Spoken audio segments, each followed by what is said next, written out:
Distinguished guests, the President of the United States.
Distinguished guests, Chaplain Key.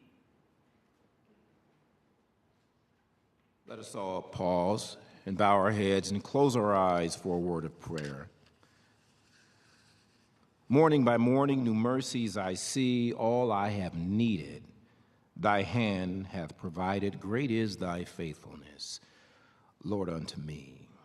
Dear God, we pause right now and ask that you bless today's farewell tribute for President Joseph Biden. His 50 years of dedicated public service work is an example of what it means to be the keeper of the flame. His unshakable commitment and loyalty to our great nation has not gone unnoticed. His selfless service has allowed him to work faithfully during moments of joy and challenge. Over the years, he has adapted to many changes and sacrificed personal time when duty called. And so, dear God, on this day, please keep President Biden and his family under your influence. If you will, dispatch an angel from heaven to protect the family from hurt, harm, and danger. And during moments of uncertainty or stormy weather, remind them that you surely can and you surely will. Remind them that where you lead, you provide. And finally, dear God, compel all of us here today to be thankful for what has been and grateful for what has yet to be. For it is in your mighty and liberating and holy name we pray. And we all say together on this great day, amen and amen.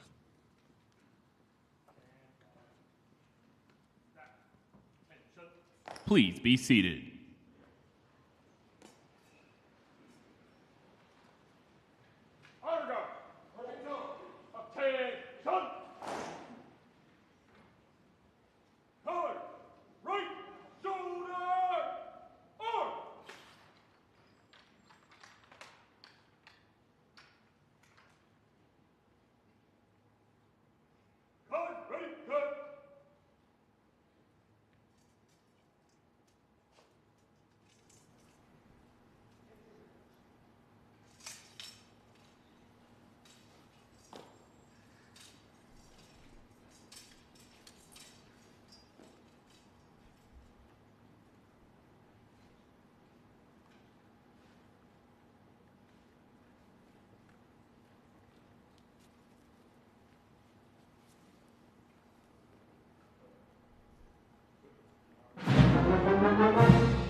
forces, and participating in today's review from left to right are the Old Guard Fife and Drum Corps, the United States Army Band, the Presidential Marching Platoon from the Army's 3rd United States Infantry Regiment, the Old Guard, the United States Marine Honor Guard from Marine Barracks, Washington, 8th and I. The colors have always been one of the most important elements of a military unit. At the center of our formation is an Armed Forces Color Guard bearing the national colors and the service flags of the Army, Marine Corps, Navy, Air Force, Space Force, and Coast Guard. Following is an element from the United States Navy Honor Guard from Navy Yard, Washington, D.C. The next element online is comprised of a flight from the United States Air Force Honor Guard from Joint Base Anacostia, Bowling. And last is an element of the United States Coast Guard Honor Guard from Coast Guard Station Alexandria.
Secretary, this concludes honors.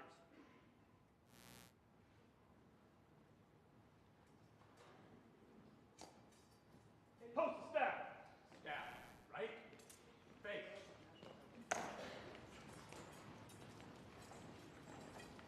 Distinguished guests, please stand for the advancing of the colors and remain standing for the playing of the national anthem.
Please be seated.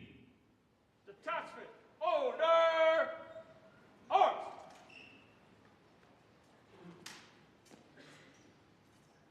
Order, arms.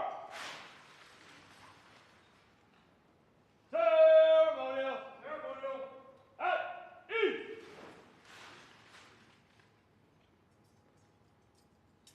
Staff, ceremonial, at ease.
The Distinguished Public Service Medal is being awarded to Joseph R. Biden, Jr. President Joseph R. Biden, Jr. is recognized for distinguished public service as the 46th President of the United States from January 2021 to January 2025. In the face of unparalleled national security challenges, American global leadership under President Biden left both the United States and the Department of Defense far stronger and far better postured for the challenges of the 21st century. His leadership ensured a strategic focus on competing with the People's Republic of China, achieved through consistent investment and historied progress with allies and partners in the region. Notably, President Biden's leadership delivered the landmark Australia, United Kingdom, and United States Trilateral Security Partnership, a generational opportunity to enhance deterrence and ensure a free and open Indo-Pacific region. His leadership galvanized the North Atlantic Treaty Organization and helped marshal support for Ukraine's defense against Russia's unprovoked invasion, including the provision of tens of billions in critical security assistance. President Biden's leadership also ensured America's ironclad support for Israel's self-defense following the horrific attacks of October 7, 2023. He showed a profound and personal commitment to the Department of Defense and a deep respect and concern for our troops and their families, which resulted in and enabled critical efforts to take care of America's military community. As Commander-in-Chief, President Biden believed in and invested in the United States military, securing historic funding for the Department of Defense to ensure that the United States will have the capabilities that it needs to defend itself and lead far into the future. His extraordinary leadership left America safer and will ensure that the United States military remains the strongest fighting force on Earth. The distinctive accomplishments of President Biden reflect great credit upon himself, the Department of Defense, and the United States of America.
The Distinguished Public Service Medal is being awarded to Dr. Jill Biden.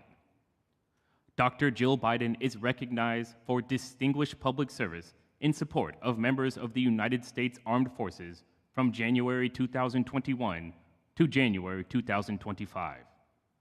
As the First Lady of the United States of America, Dr. Biden brought a lifetime of personal experience, determination, and selfless service to institutionalize a range of key programs and policies benefiting service members, veterans, families, caregivers, and survivors. Building upon her previous work as Second Lady, she launched the second phase of Joining Forces in 2021, a White House initiative to support military and veteran families, caregivers, and survivors. Through Joining Forces, Dr. Biden led policy efforts focused on supporting military family employment and entrepreneurship, military child education, and military family health and well-being. This was accomplished through interagency collaboration, working directly with service members, veterans, and family members, and linking arms with the nonprofit community. She strengthened the economic security of our military families to include enabling military spouses who are federal employees teleworking overseas access to safer and more secure working environments. With personal expertise and passion, Dr. Biden supported the academic achievement of military children by enhancing awareness of the unique needs of military children, specifically military children with disabilities and their families. She also called urgent attention to critical quality of life issues and worked with non-governmental organizations to ensure that all service members, veterans, and their families have the tools they need to succeed. Through Joining Forces, Dr. Biden inspired, educated, and sparked action from all sectors of society to ensure service members, veterans, and their families have the support they have earned and deserve. The distinctive accomplishments of Dr. Biden reflect great credit upon herself, the Department of Defense, and the United States of America.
Step.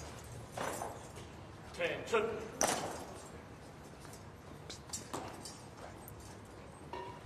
Honor, go on. Moving go. Attention.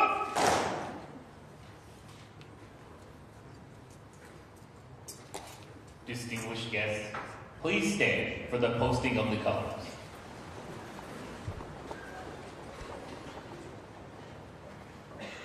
Post the colors. Step. Right. Face.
Please be seated. Staff, left, face.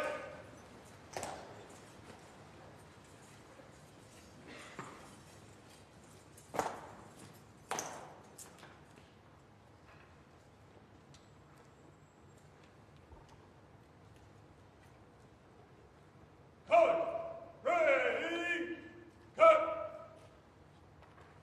Ceremonial, at ease.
distinguished guest, General Brown.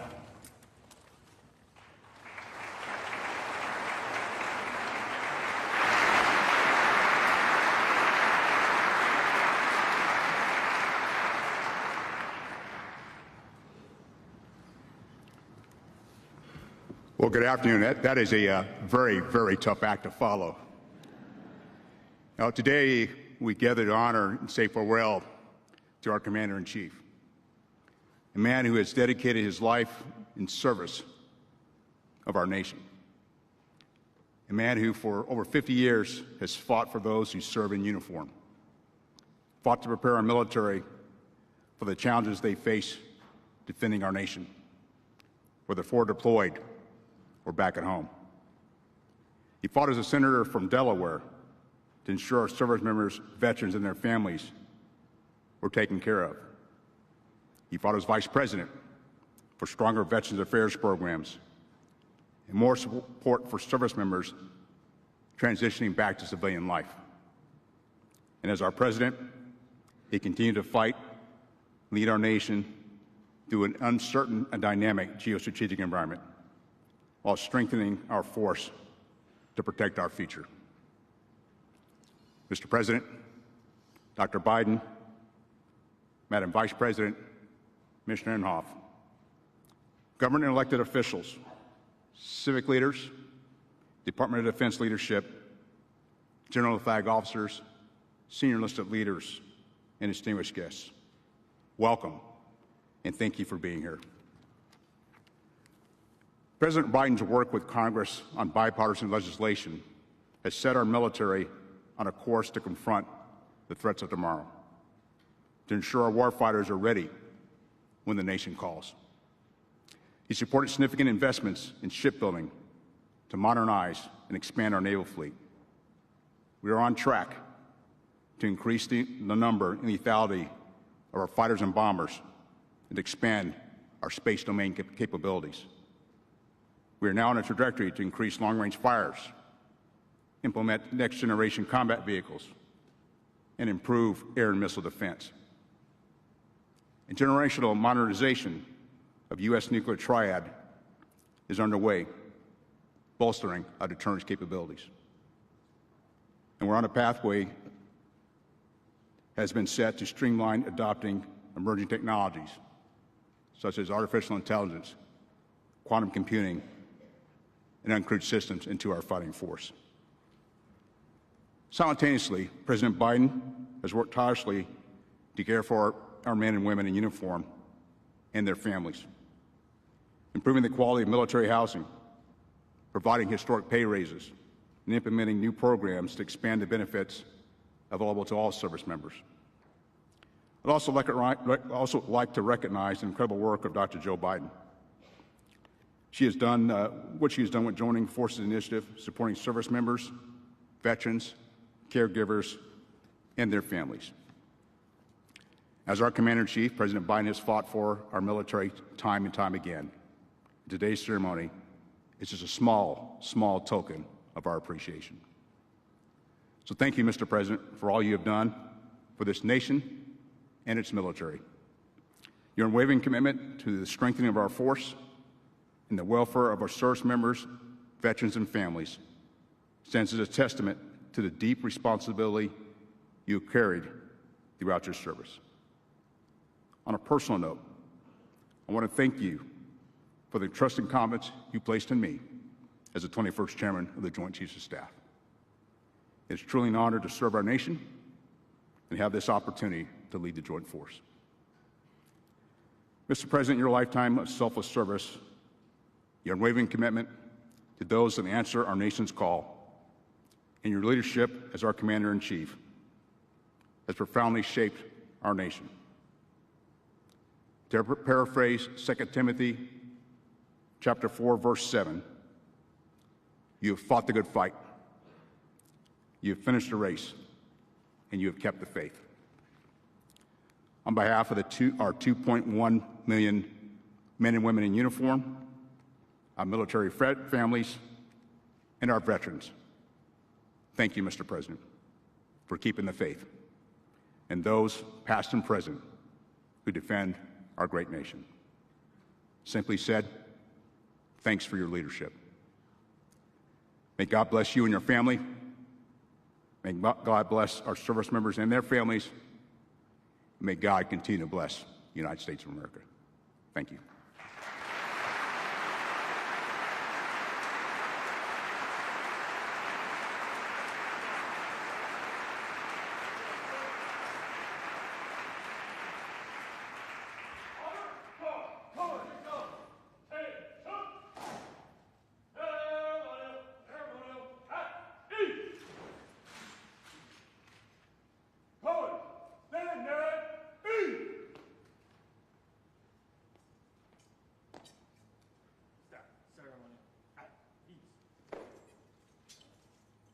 Distinguished guests, Secretary Austin.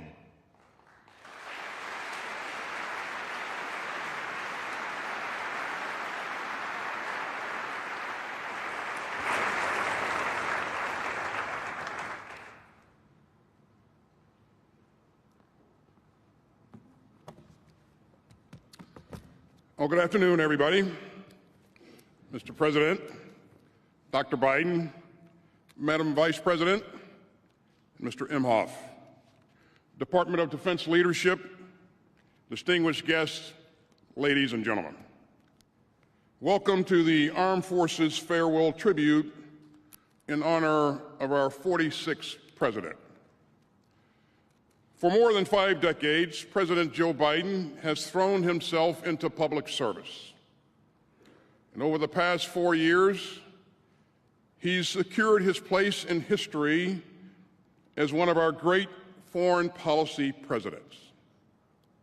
As Secretary of Defense, I have seen this, and I've seen his leadership up close. He took the oath of office as America faced a moment of great challenge. The COVID pandemic was raging, and our allies and partners feared that America had lost its way. President Biden helped America and the world recover from the pandemic. And he renewed American leadership around the planet. President Biden dramatically strengthened our unmatched global network of allies and partners. He rallied the free world to help Ukraine fight for its freedom after Putin's indefensible invasion. He positioned America to succeed in strategic competition with the People's Republic of China. He orchestrated a new convergence in the Indo-Pacific around a shared vision of security, openness, and prosperity. He reinforced NATO, which is now larger, stronger, and more united than ever. He shored up Israel's security after the vile October 7th terrorist assault by Hamas. He helped defend Israel from outrageous direct attacks by Iran. And he's prevented the Middle East from erupting into an all-out regional war. And he has just secured a ceasefire that will stop the fighting in Gaza, surge more humanitarian aid to suffering Palestinian civilians, and reunite the hostages with their families.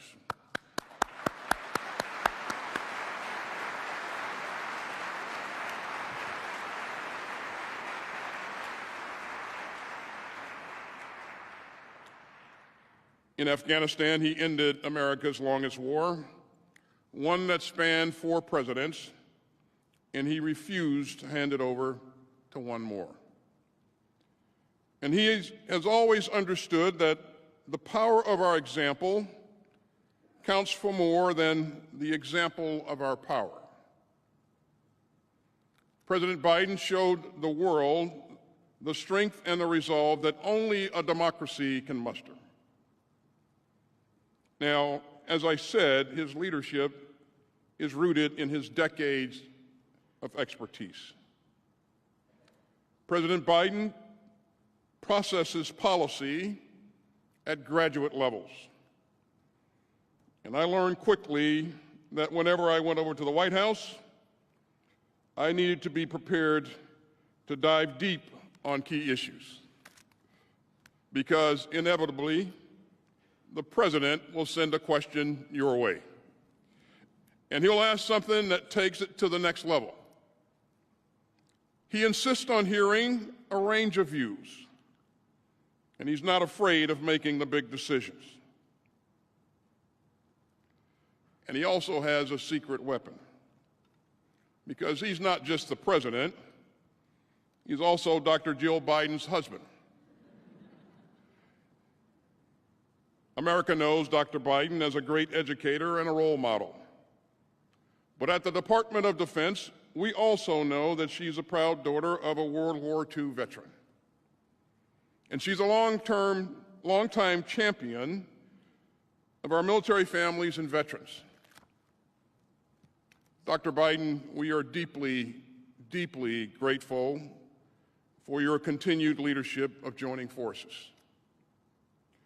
Your work increased employment opportunities for military spouses. It improved education for military children. It enhanced military family health, and much, much more. And it was great to get to visit Maxwell Air Force Base in Alabama with you recently, where we got to see a universal pre-K class at a Department of Defense school up close. Now, our first family is also a military family. President Biden and Dr. Biden know firsthand what our military families carry, both the worry and the pride. And you can see it in their fierce love for our troops. And I've seen it over and over again. I've been there, Mr. President, when you've reached out to grieving families. I've seen you focus your entire being on a service member, a military spouse, or a military child. And by the way, nobody is going to stop Joe Biden from wading into a crowd of troops. He loves to grab a service member's cell phone and call a stunned loved one. And of course, everyone gets a selfie. Mr. President, that's just who you are. You've pushed hard to make life easier for our troops and their families. Base pay for our troops is up almost 10% since you were sworn in. We're expanding access to affordable child care. And we're doing far more to help military spouses excel in their own careers. President Biden has also worked hard with Congress to invest in America's future. The department's budget last year was $100 billion more than in his first year. And that will help keep our United States military the strongest fighting force on earth. Now, President Biden always ends his speeches the same way, with the same 5 words. He always says, "May God protect our troops." And he means every word, every time. Mr. President, it has been an honor to serve with you. And I hope that future presidents and secretaries of defense will enjoy similar relationships of trust, candor, and friendship. Our entire department stands together today. We salute your service to the republic that we defend. And we are deeply, deeply grateful for your love of our troops. Thank you, Mr. President and Dr. Biden. May God bless you and your family, and may God continue to bless the United States of America. Ladies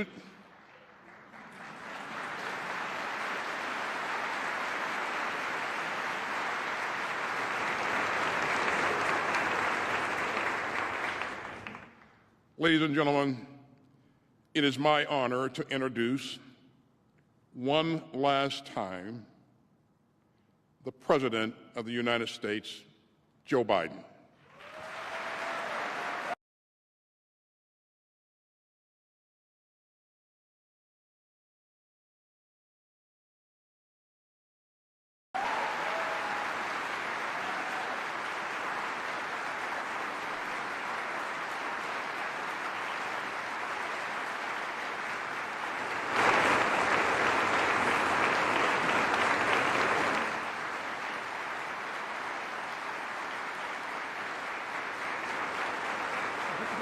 Thank you.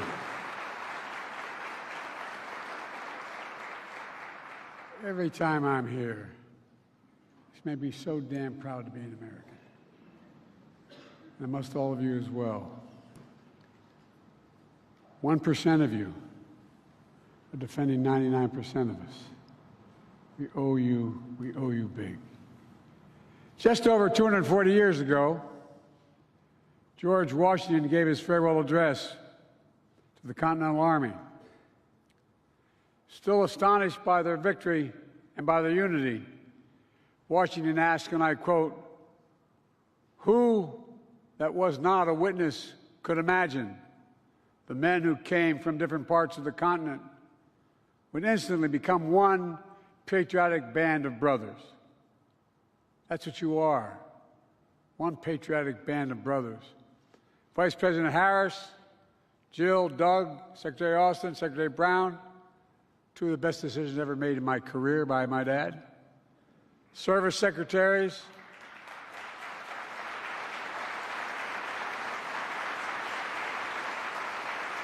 members of Congress, and most importantly, this patriotic band of service members before me. Serving as your commander-in-chief has been the greatest honor of my life. While I'm deeply grateful for your thanks and affection, I'm here to thank you. Thank you for your service to our nation and for allowing me to bear witness to your courage, your commitment, your character. As I listened to the choir sing, I thought about it. You all represent what America is: character, honesty, integrity, commitment. Like Washington, you've left me astonished, and I mean it. Over the years, I've frequently seen you in action in war zones in Bosnia, Baghdad, Fallujah, Kabul. I was going to bore the hell out of you, but Helmand, Kandahar, and other places. I remember one trip to Afghanistan as vice president. I was at a forward operating base, Wardak Province, which is in eastern Afghanistan.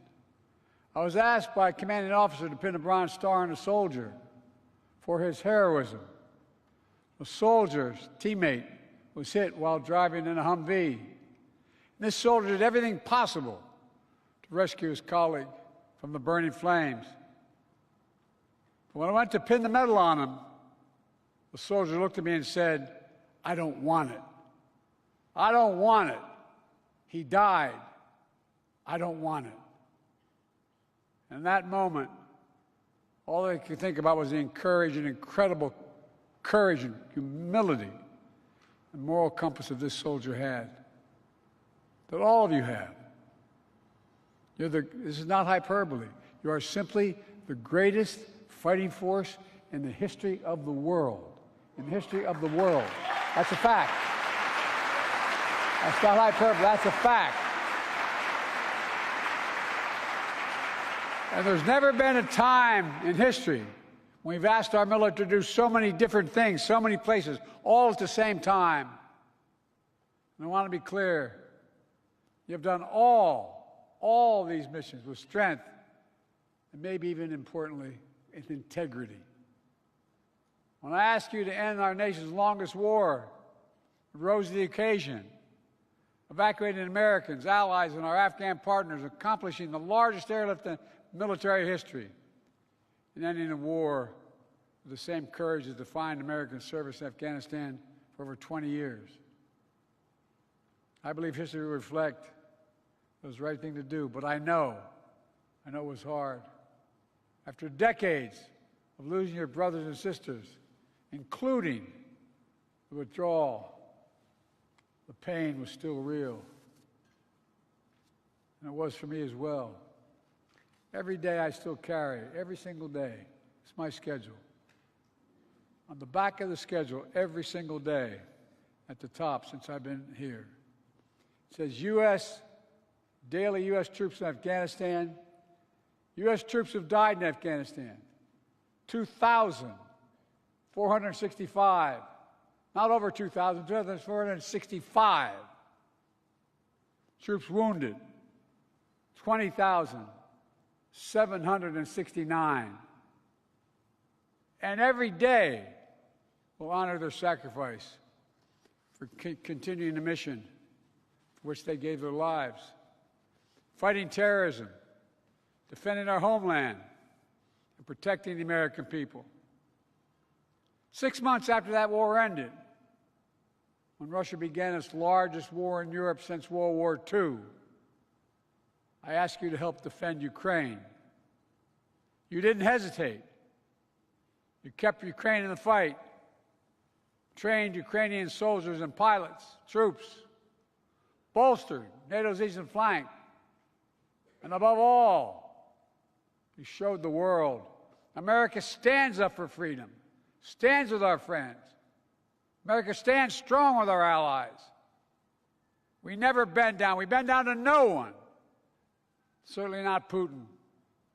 And now, nearly 3 years later, Putin has failed to take Kyiv, failed to make large territorial gains, and failed to break NATO. As a matter of fact, when I spoke to him on the phone, he talked about he wanted us to be the Finland of Europe. And I pointed out to him at the time, for real, that you're not only get the Finland of Europe, you're going to get the Finlandization, not of Europe. You're going to see Europe joining NATO, Finland joining NATO, Sweden joining NATO.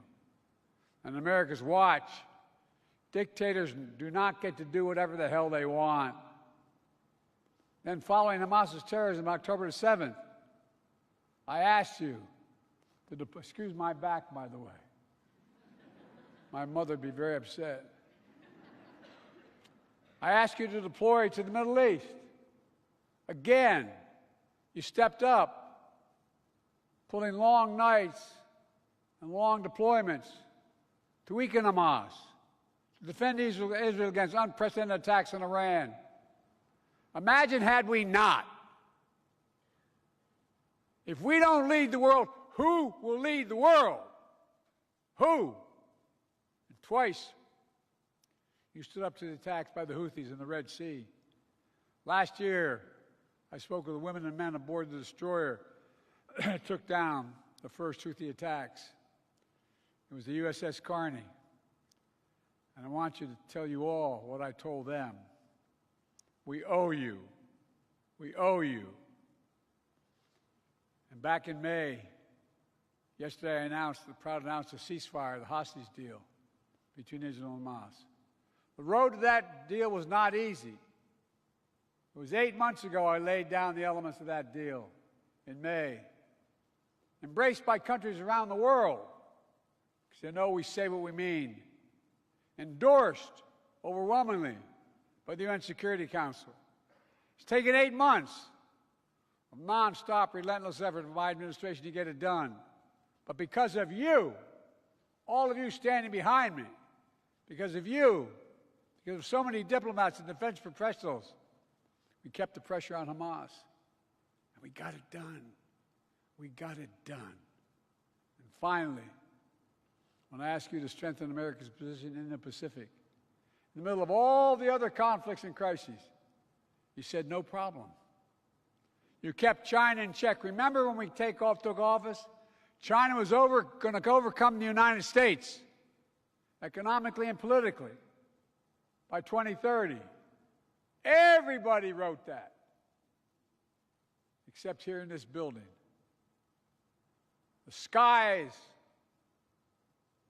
open, the seas free, and our allies close, You established our first trilateral defense partnership with Australia and the United Kingdom, our first trilateral partnership that we said couldn't get done with Japan and the Philippines, and our first trilateral partnership between Japan and South Korea. Remember that?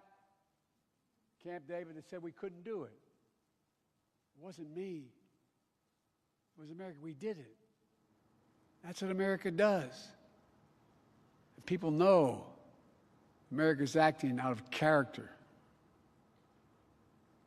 Our nation is so much, and so many others. Our nation has asked so much, so many others as well. Doctors and nurses helping service members to learn to walk again, eat again, speak again. The National Guard members who dropped everything to help their fellow Americans during the fires and hurricanes. The Marines guarding embassies around the world. The scientists making sure we have an edge over adversaries. Interpreters who make our missions possible. Perhaps most importantly, your families. They sacrifice so much. And I might add, the doctors and nurses. Excuse a point of personal privilege, as used to say in the Senate. Came home I commuted every day. Every single day, over 2,100,000 miles on Amtrak, because I lost my family when I first got here. My oldest son, one day I went home, he was the Attorney General. He said, "Dad, what are you doing Friday?" I said, "What do you want me to do?" He said, "Why don't you pin my bars on?" I said, "What?" He said, "You're married with 2 children." I said, "No, Dad, but someone's got to go." He spent a year in Iraq, won the Bronze Star, Conspicuous Service Medal. But like many others, he was exposed to those burn pits, which are within about half a mile of where he bunked. He had stage 4 glioblastoma, like so many other of our folks. And I watched the nurses and the doctors who took care of him for so long. And by the way, I want to take a moment to speak to all military spouses, kids, and parents here today. Most Americans never see the sacrifices that you make every single day. They'll never see all those holidays and birthdays with an empty seat at the dinner table because mom or dad was deployed. They'll never see all the moves you had to make to new states, to new schools, to new jobs. But I see it, and Jill saw it. She made it her life's work. She's done everything big and small.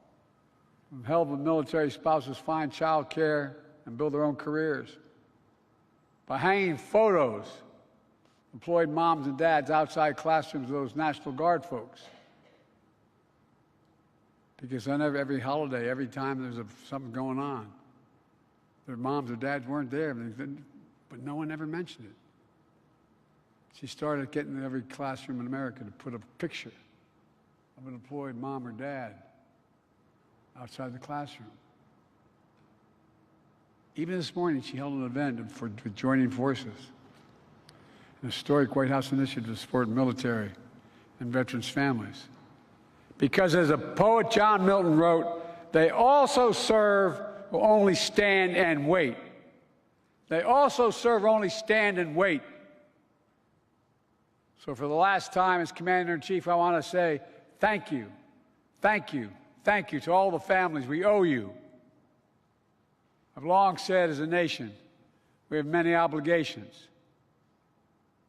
But I said we only have one truly sacred obligation. That's to prepare those we send into harm's way and care for them and their families when they come home and when they don't. Over the last 4 years, Kamala and I have worked to make good that obligation. We passed more than 40 bipartisan laws to support you, including something that I felt so strongly about, the passage of the PACT Act. We drafted that law and we passed it. Now it's already helped over 1 million service members and their survivors, their children, their access, everything from college to health care. These people were exposed to toxins. In my generation to Agent Orange, my son's generation to burn pits. But we had to prove that what you had, with your disease, all the brain damage, all the brain cancers, were a direct consequence of those toxins or Agent Orange. But we changed that. And I want to publicly thank the 9/11 Commission, all those folks, all those firefighters who were so badly damaged because of the fumes and the toxins associated with the 9/11. And those of you who are the Vietnam generation, finally, all you had to prove is that stuff dropped on you, and it didn't cause. They didn't have to prove beyond a reasonable doubt it caused your disease. Just state the fact and you're covered. We've invested over $1 trillion in our defense industry base.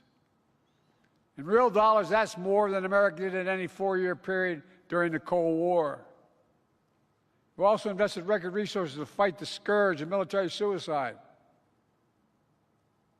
No more calling and saying, my husband needs help. He needs help. You get an answer. We brought veterans' homelessness to record lows. Made historic changes in the military justice system, which has reduced the rates of sexual assault for the first time in nearly a decade. We ended the ban on transgender service. We took landmark steps to create more economic opportunities for military spouses. We expanded opportunities for women in combat roles. And I'm proud to have appointed the first woman as a service chief in the history of this country. Clap for that, folks, because she deserves it.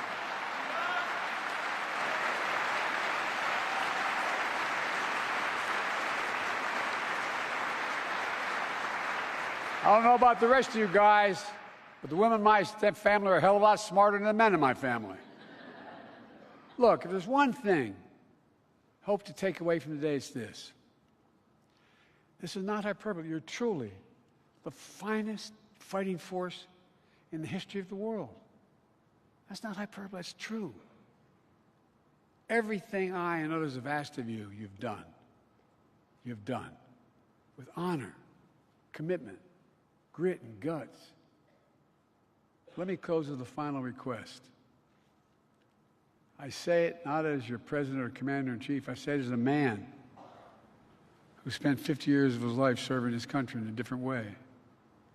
Remember your oath. My son, Major Bo Biden, used to call it home base. That's a set of principles of values that give you light in darkness, that guide you. It's true to the military. It's the best weapons, the best training in the world. We have the most cutting-edge ships, planes, and subs. We have the smartest, most well-trained force on earth. That's all critical. But that alone is not what makes us strong. This is not what brought Washington, this band of brothers together all those years ago. It's our values. I mean it sincerely. It's our values. American values. Our commitment to honor, to integrity, to unity, to protecting and defending not a person or a party or a place, but an idea. Literally unlike, as a student of history, I can say, unlike any other in human history. And that idea is the United States of America is unique in the world. Virtually every other nation in the world is based on geography, ethnicity, or religion, or some defining feature. But we're the only nation in the world, only nation in history built on an idea that we're all created equal. We know the words by heart. We're endowed by our Creator with certain inalienable rights. Among them, life, liberty, the pursuit of happiness, That's the idea that generations of service members have fought for. An idea you have sworn an oath to defend. As a nation, we've never fully lived up to that idea, but we've never, ever, ever walked away from it. Our country is counting on you to ensure that that will always be true. As I said when I began, 1% of you defend 99% of the people across this nation. That's why you all deserve a special place in our hearts and in God's heart. May God bless you all, and may God protect our troops. Thank you, thank you, thank you.